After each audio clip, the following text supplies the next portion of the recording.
Deep cleaning చేసేటప్పుడు, dusting చేసేటప్పుడు ఎప్పుడైనా కూడా టాప్ నుంచి మనం స్టార్ట్ చేసుకోవాలి. ఫస్ట్ వాల్స్ క్లీన్ చేసుకోవాలి. ఆ తర్వాత వాల్స్కి ఉండే వాల్ హ్యాంగింగ్స్ కానివ్వండి, ఫ్రేమ్స్ కానివ్వండి, ఇవన్నీ కూడా క్లీన్ చేసేసుకోవాలి. ఆ తర్వాత ఇప్పుడు అందరూ వుడ్ వర్క్ చేసుకుంటున్నారు కాబట్టి వుడ్ వర్క్లో టాప్ ర్యాక్ నుంచి క్లీనింగ్ స్టార్ట్ చేసుకోండి. ఫస్ట్ డస్టింగ్ చేసేసుకోండి. వాల్స్ క్లీన్ చేసుకోవడానికి చీపుర్ని యూజ్ చేసినా కూడా కబోర్డ్స్లో మీరు క్లీన్ చేసుకునేటప్పుడు ఇలాంటి స్మాల్ డస్టర్ని యూజ్ చేస్తే క్లీనింగ్ అనేది ఈజీ అవుతుంది. కబోర్డ్స్ క్లీన్ చేసేటప్పుడు అన్ని కబోర్డ్స్లో ఉన్న వస్తువులన్నీ బయట పెట్టకుండా టాప్ నుంచి క్లీన్ చేసుకుంటూ సర్దుకుంటూ వస్తే మనకి మెస్సీగా లేకుండా పని త్వరగా అవుతుంది. అండ్ అలాగే డస్టింగ్ చేసేటప్పుడు కంపల్సరీగా మాస్క్ వేసుకోవడం మర్చిపోవద్దు. ఇలా డస్టింగ్ చేసేసుకున్న తర్వాత డిస్ఇన్ఫెక్టెడ్గా ఉండడం కోసం నేను ఇక్కడ లిక్విడ్స్ యూజ్ చేస్తున్నానండి. ఇప్పుడు అందరూ కూడా వుడ్ వర్క్ని లామినేట్స్తో చేయించుకుంటున్నారు కాబట్టి జనరల్గా ఇందులో మీరు కిచెన్ లిక్విడ్స్ యూజ్ చేసుకోవచ్చు, కోలిన్ యూజ్ చేసుకోవచ్చు, లేదంటే ఈజీగా అయిపోవాలి అంటే డెటాల్ ఈజ్ ద బెస్ట్ అండి. నేను ఎక్కువగా డెటాల్ని యూజ్ చేస్తాను. ఈ లిక్విడ్స్తో పాటుగా ఒక సాఫ్ట్ కిచెన్ వైపర్ని అలాగే మైక్రోఫైబర్ క్లాత్ని తీసుకుని పెట్టుకుని ఉంచుకోండి. వీటి వల్ల క్లీనింగ్ అనేది చాలా ఈజీ అవుతుందన్నమాట. మీరు స్ప్రేస్ కనుక యూజ్ చేసినట్లయితే జస్ట్ స్ప్రే చేసి ఈ వైపర్తో క్లీన్ చేసేయచ్చు. మీరు డెటాల్ని కనుక యూజ్ చేసినట్లయితే 1 లీటర్ వాటర్కి 10 ml దాకా డెటాల్ని వేసి డైల్యూట్ చేసి ఈ కిచెన్ వైపర్ని కొద్దిగా డిప్ చేసి బాగా పిండి క్లీన్ చేసేసేయండి. ఫస్ట్ ఈ వైపర్తో క్లీన్ చేసుకున్న తర్వాత కొద్దిగా వెట్గా ఉంటుంది కాబట్టి ఒక మైక్రోఫైబర్ క్లాత్ని తీసుకుని వెంటనే ఆ తడిని తుడిచేసేయండి. పూర్తిగా డ్రై అయిపోతుంది. సో ఇదే విధంగా మీరు కబోర్డ్స్ పైన ఉండే లామినేట్స్ కానివ్వండి, లోపల ర్యాక్స్లో ఉండే లామినేట్స్ కానివ్వండి, లేదా విండోస్ కానివ్వండి, ఫ్యాన్స్ కానివ్వండి, ఇంట్లో ఉండే వస్తువులు కానివ్వండి, ఏవైనా కూడా క్లీన్ చేసుకోవచ్చు అనమాట. డెటాల్ యూస్ చేస్తే మీరు డస్ట్నే కాకుండా ఫంగస్ని కూడా ఈజీగా క్లీన్ చేసేయచ్చు. ఇలా డెటాల్ వాటర్లో క్లీన్ చేసేటప్పుడు కూడా ఎక్కువ సార్లు అందులో డిప్ చేసి క్లీన్ చేసేస్తే మీకు డస్టీ స్మెల్ వచ్చేస్తుందండి. సో అందుకని కొంచెం వాటర్ కలర్ చేంజ్ అయిన తర్వాత, కొంచెం డస్టీగా అయిన తర్వాత ఆ వాటర్ మొత్తం కూడా వంపేసి మళ్ళీ ఫ్రెష్గా నీళ్లు పోసి మళ్ళీ డెటాల్ లిక్విడ్ వేసి డైల్యూట్ చేసుకుని క్లీన్ చేసుకోండి. అండ్ గ్లాస్వేర్ ఐటమ్స్ కానివ్వండి, మిర్రర్స్ కానివ్వండి క్లీన్ చేయడానికి కోలిన్ని యూజ్ చేయండి. అలాగే జిడ్డుగా ఉండే ప్రదేశాల్లో క్లీన్ చేయాలి అంటే కిచెన్ క్లీనర్స్ కానీ, కిచెన్ స్ప్రేస్ కానీ యూజ్ చేయండి. కబోర్డ్స్ లోపల మీకు లామినేట్స్ ఉంటే ఇలా లిక్విడ్స్ యూజ్ చేయొచ్చు. అలా కాకుండా ఇలా ప్లెయిన్గా వుడ్ ఉంటే మాత్రం దాని మీద తడి అసలు పెట్టద్దండి. జస్ట్ నార్మల్గా ఒక డస్టర్ తీసుకుని డస్టింగ్ చేసేసుకోండి, సరిపోతుంది.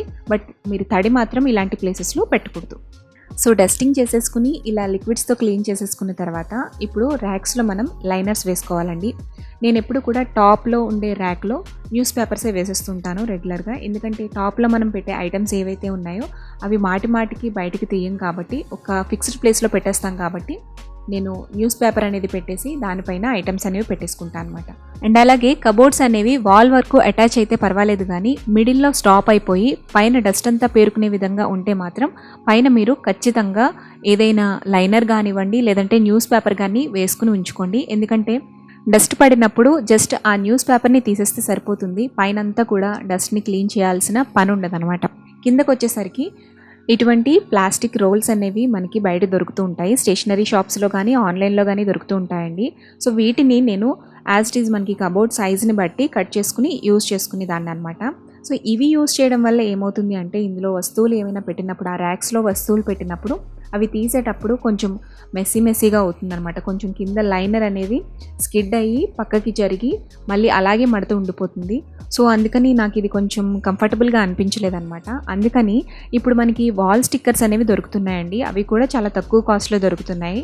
ఆ వాల్ స్టిక్కర్స్ని నేను ఏం చేశాను అంటే సైజు, అంటే మన కబోర్డ్లో ఉండే ర్యాక్ సైజుని బట్టి మెజర్ చేసుకుని కట్ చేసుకుని అందులో స్టిక్ చేసేస్తున్నాను అనమాట. ఇలా స్టిక్ చేయడం వల్ల మనం ఎన్ని వస్తువులు పెట్టినా తీసేటప్పుడు ఆ కింద లైనర్ ఏదైతే ఉంటుందో అది మూవ్ అవ్వకుండా ఉంటుంది, మెస్సీగా అవ్వకుండా ఉంటుంది. అండ్ క్లీన్ చేసుకోవడానికి కూడా జస్ట్ ఒక సాఫ్ట్ క్లాత్ తీసుకుని పైన వైప్ చేసేసుకుంటే సరిపోతుంది. లేదా మీరు లిక్విడ్తో క్లీన్ చేసుకోవాలన్నా జస్ట్ లిక్విడ్ని డిప్ చేసి ఈ సాఫ్ట్ క్లాత్ వైపర్ ఏదైతే ఉంటుందో దాంతో క్లీన్ చేసేసుకుని డ్రై అయిపోయిన తర్వాత అందులో వస్తువులు పెట్టేసుకోవచ్చు. సో క్లీనింగ్ అనేది నాకు చాలా ఈజీ అవుతుందండి. ప్లాస్టిక్ రోల్స్ని యూజ్ చేస్తే మళ్ళీ మీరు వీటిని క్లీన్ చేసుకుని వాష్ చేసుకుని తిరిగి వేసుకోవచ్చు. బట్ ఇలా వాల్ స్టిక్కర్స్ని కనుక లైనర్స్ కింద యూజ్ చేసినట్లయితే 1 టైం యూజ్ అండి. ఒకసారి మీరు స్టిక్ చేసేసుకుంటే ఒక 2-3 ఇయర్స్ వరకు పైన వరకు క్లీన్ చేసుకుంటే సరిపోతుంది. మళ్ళీ చేంజ్ చేయాల్సిన అవసరం లేదు. అండ్ వీటిని మనం రీయూజ్ కూడా చేసుకోలేమండి, 1 టైం యూజ్ అనమాట. ప్రాపర్గా జాగ్రత్తగా ఈ స్టిక్కరింగ్ చేసుకుంటే మధ్యలో మడతలేమీ రాకుండా ఉంటాయండి.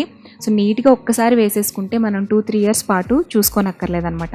సో నాకు ఇది కంఫర్టబుల్ అనిపించింది. సో అందుకే ఈ ఇయర్ నేను వీటిని యూజ్ చేశాను. ఈ స్టిక్కరింగ్ ఎలా చేసుకోవాలి అనేది నేను ఇప్పుడు చిన్న క్లిప్లో చూపిస్తానండి. జస్ట్ మీకు ఏ కబోర్డ్లో అయితే వేసుకోవాలనుకుంటున్నారో ఆ ర్యాక్ యొక్క మెజర్మెంట్ తీసుకోండి. స్కేల్తో కానీ లేదా టేప్తో కానీ కొలుచుకుని జస్ట్ 1 ఇంచ్ వెడల్పు కానివ్వండి, పొడవు కానివ్వండి, కొద్దిగా ఎక్స్ట్రా పెట్టుకుని మెజర్ చేసుకుని ఈ వాల్ స్టిక్కర్ మీద కూడా మీరు మార్క్ చేసుకుని కట్ చేసుకోండి. ఇలా కట్ చేసుకున్న తర్వాత ర్యాక్లో వేసేటప్పుడు ఒక సైడ్ అంతా కూడా మీరు కొంచెం ఓపెన్ చేయాలి. కార్నర్కి కాకుండా ఒక సైడ్ అంతా కూడా ఓపెన్ చేసేసేయండి. ఓపెన్ చేసి ఫస్ట్ ఒక సైడ్కి స్టిక్ చేసేసేయండి. స్టిక్ చేసిన తర్వాత పైన ప్రెస్ చేసుకుంటూ కింద స్టిక్కర్ని ఓపెన్ చేస్తూ నీట్గా ఇలా వీడియో క్లిప్లో చూపిస్తున్న విధంగా లైనర్ని వేసేసేయండి. ఫస్ట్ టైం వేసేటప్పుడు కొంచెం మీకు కష్టంగా అనిపించవచ్చు. ఒక 2-3 ర్యాక్స్ వేసేసిన తర్వాత చాలా ఈజీగా అనిపిస్తుందండి. వేసుకోవడానికి కొంచెం టైం పట్టినప్పటికీ కూడా లాంగ్ రన్లో మనకి ఇది చాలా బెనిఫిట్ అవుతుంది. మీరు న్యూస్ పేపర్స్ వేశారనుకోండి, 2 మంత్స్కి ఒకసారి చేంజ్ చేయాల్సి వస్తుంది. అదే ఇందాక చూపించిన విధంగా ప్లాస్టిక్ షీట్స్ వేస్తే వస్తువులు తీసేటప్పుడు కదిలిపోతూ ఉంటుంది. నాకైతే ఈ వాల్ స్టిక్కర్స్ అనేవి చాలా బెస్ట్ అనిపించిందండి, అందుకే మీతో షేర్ చేసుకుంటున్నాను. ఇవే వాల్ స్టిక్కర్స్ని మీరు కిచెన్లో యూస్ చేసుకోవచ్చు, వార్డ్రోబ్స్లో యూస్ చేసుకోవచ్చు, బెడ్రూమ్స్లో యూస్ చేసుకోవచ్చు, ఎక్కడైనా కూడా వాడుకోవచ్చు అండి. ఈ వాల్ స్టిక్కర్స్ అనేవి చాలా థిన్గా ఉంటాయండి. సో మీరు ఎక్కడ వేసినా కూడా పైన పెట్టే వస్తువులు కొంచెం తేలిగ్గా, అంటే బుక్స్ కానివ్వండి, బట్టలు కానివ్వండి, ఏ వస్తువులైనా పర్వాలేదు, బేస్ అనేది రఫ్గా ఉండేవి కానివ్వండి, లేదా వెయిట్ బాగా ఎక్కువ 3-4 కేజెస్ ఉండే వెయిట్ ఉండే వస్తువులు పెట్టేటప్పుడు కానివ్వండి కొంచెం జాగ్రత్తగా చూసుకోండి. ఎందుకంటే వాటిని పట్టుకుని ఇలా లాగినప్పుడు అడుగున చినిగిపోయే ఛాన్స్ ఉంటుందన్నమాట. సో అందుకే నేను కిచెన్లో ఏం చేశానంటే కొంచెం వెయిట్గా ఉండే వస్తువులు పెట్టేటప్పుడు ఈ స్టిక్కర్ బ్యాక్ సైడ్ ఏదైతే ఉంటుందో మనం రిమూవ్ చేసే స్టిక్కర్ ఉంటుంది కదా, సో అది కొంచెం సాఫ్ట్ టెక్స్చర్ అనేది ఉందన్నమాట, స్కిడీ టెక్స్చర్ అనేది ఉందన్నమాట. అందుకని దాన్ని అడుగున ప్లేస్ చేసి ఆ పేపర్ని కట్ చేసి అడుగున ప్లేస్ చేసి దానిపైన బరువుగా ఉండే వస్తువులు పెట్టాను. సో మనం లాగినప్పుడు కూడా అది స్కిడీగానే ఉంటుంది కాబట్టి చిరిగిపోయే ఛాన్స్ అనేది ఉండదు. అండ్ తర్వాత కిచెన్లో వచ్చేసరికి మెయిన్గా మనకి చిమ్నీ అనేది ఎక్కువగా జిడ్డు పడుతూ ఉంటుంది. ఈ చిమ్నీని క్లీన్ చేసుకోవడం చాలా మందికి కష్టంగా అనిపిస్తూ ఉంటుంది. రెగ్యులర్గా క్లీన్ చేసుకునే పని అయితే మీరు కిచెన్ క్లీనర్స్ని స్ప్రే చేసి వైప్ చేసేసుకోవచ్చండి. కిచెన్ క్లీనర్స్లో మనకి కొంచెం సోప్ అనేది ఉండడం వల్ల జిడ్డు అనేది ఈజీగా త్వరగా పోతుందండి.